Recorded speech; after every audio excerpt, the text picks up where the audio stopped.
I wanted to touch on this first, something we had talked about. Do you think Harbaugh's hiring gets the ball rolling for other coaches to get hired around the league? Usually the big fish has to get done first, and then everybody else filters in. Unless, as I pointed out, a team knows they're not going after Harbaugh, so they put the full court press on one of these other guys. But you might have somebody that the Ravens interviewed, and they're going to go, hey, wait a minute, we want to find out what the Ravens are going to do. Mm-hmm. It's like asking somebody out for prom. They already had a date. You know. Okay. Well, I do find, first of all, yes, I do think that it gets the ball rolling because think about it. There are 8 coaching vacancies now. Now the Steelers have one. And he was the most sought after because of you saw all the candidates come through here. Every name that came through. He's the only successful head coach in that group. Mm-hmm. He has a Super Bowl. He's got 11 with 13 playoff wins. I mean, he's got a real record behind him. You know, division titles, AFC championships, one Super Bowl.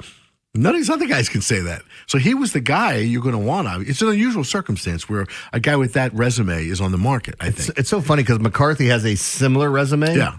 And I don't want anywhere near him. I forgot he was on the market, actually. I mean, because, again, it's another one of those guys. I had not heard his name mentioned until you mentioned it. Yeah. I had not heard it. I mean, with Green Bay for quite a while. Yeah, and some other people are wondering, do we see anything else happen? Are there any other firings that could be a shock? Now, so, I mean, the rest of these guys, just now that, Harbaugh's gone, he signed, it's a good match. It was the most attractive team, situation after the Ravens.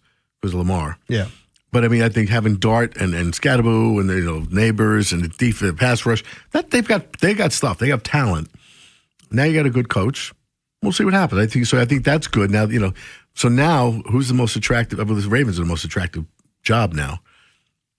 But who's the lucky winner?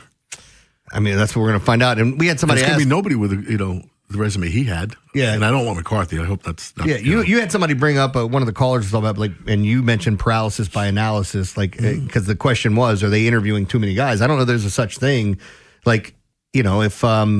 If you want to pick the best and you have your choice of that group, why wouldn't I interview all of them? I'm going to get through 3 and go, I kind of like this guy. He was really good. I don't need to see the other 8. Yeah. What if somebody comes in and wows you? I mean, that was kind of the story with Tomlin, right? Tomlin wowed the Steelers when he came in. And there are a lot of people, Tim Ryan being one, thinking that Saleh is going to do the same thing. Yeah, so, but a lot of these things are very similar to even what I went through. Like, a lot of these are just beauty pageants. They have no intention of hiring you. Yeah. But they're going to bring it in so they can say they did their due diligence. They do the same with police chiefs, believe it or not. There's always a group of names from smaller departments usually that are, looking to move up. And they all get interviewed, and then, even with me, I came from the biggest police department, but I came here. I interviewed with Jerry Oliver was one. There's always, famous or well-known police chiefs around the country. I was one in the interview process, and when it came down to it, they're like, we looked at everybody, and the best guy we had was right here in our own backyard. It's like they knew. You gotta love that. So, Let's. Dave in Glen Burnie has a police horse story. Dave, what's going on, man? Hey, good morning, guys. Great show. Thanks. Yeah, I was listening to that about the horse story. The first Oriole game at Camden Yards, the first night game, rather, my brother and I were feeling no pain. That's old behavior, of course. Mm-hmm. And we were leaving the stadium, and 2 mounted police officers came by through the crowd. And for some reason, I don't know why, I decided I want to slap one of the horses on the hind quarter. And that horse took off through the crowd, and the officer turned around, jumped off his horse, and got right up my face and said, What'd you do to my horse? I said, I was just trying to pet him, officer. He said, don't you ever touch my horse. Man, could have got somebody killed and trampled out there. You also could have gotten kicked. Yeah, that's what I thought he was going to say, because you get kicked in the chest by one of those things. Good night. When I was in rebound school, when I went for training, there's 2 months. You ride every day for 2 months, 8 hours a day. That's how they teach you. One of my friends, the guy I told you yesterday, the pitcher on the PBA team. Yeah. He's an incredible fast pitch softball guy.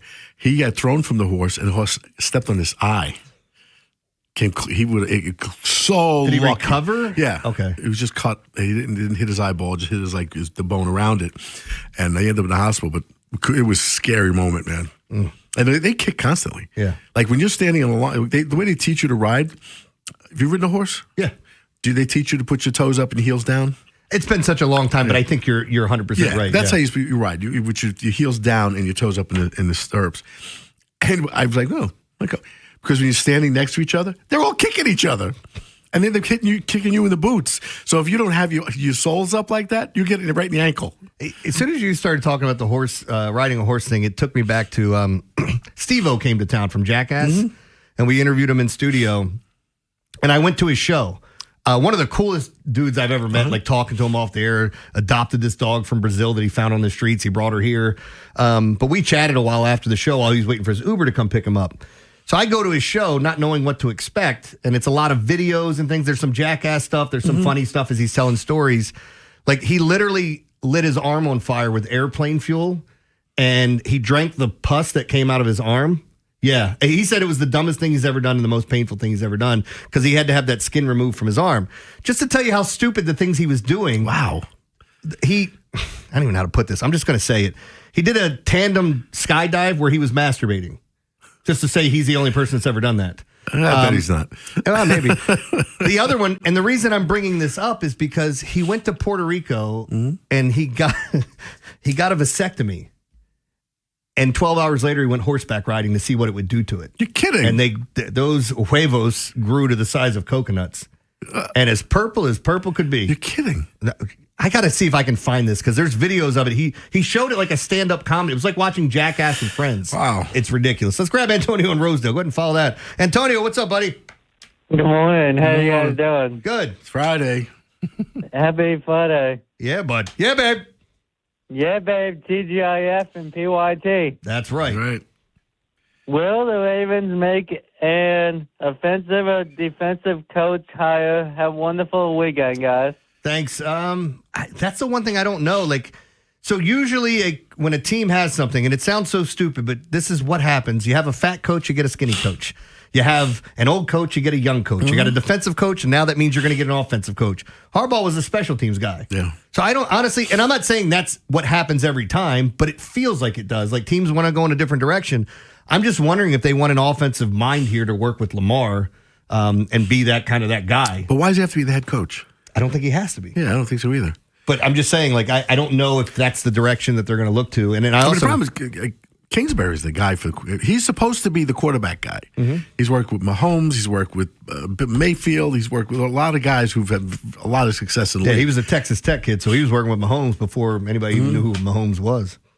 All right, well, one more quick call here. Mike's in Baltimore. He wants to talk about the Ravens coaching search. What's up, Mike? Morning, guys. I got 2 points. First, I'll answer your question. So, hoping that the Ravens are the next biggest job. My fear with that piece is that the Steelers swoop in, steal somebody, and we go in panic mode and kind of just have to settle for the second or third person left over.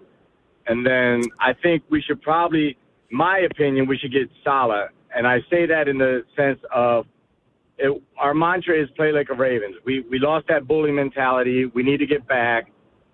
Detroit and New England did the same thing. They got the big, bad bully coaches. Yeah. Hell, Vrabel actually threatened to beat up Harbaugh at one point. So if we don't get a tough coach in here that has those balls, we might as well bring Jerry Coleman in here to coach this team. Mike, appreciate the phone call, man. One thing I will say, though, is I don't see the knee-jerk reaction of panicking and going and just signing anyone with this many names out there. The one thing I would say, though, is the last time the Ravens were doing a coach search, they got their second choice, and it turned out it was way better than what the first one was. Jason Garrett. I like Saleh for the same reason, like Campbell, he mentions, and Vrabel. I want my coach to be able to beat up the players. They all look like they can handle themselves against these younger players. Was it Brandon Hyde and Chris Davis having words with each other at one time? It's like, I wonder how this thing turns out.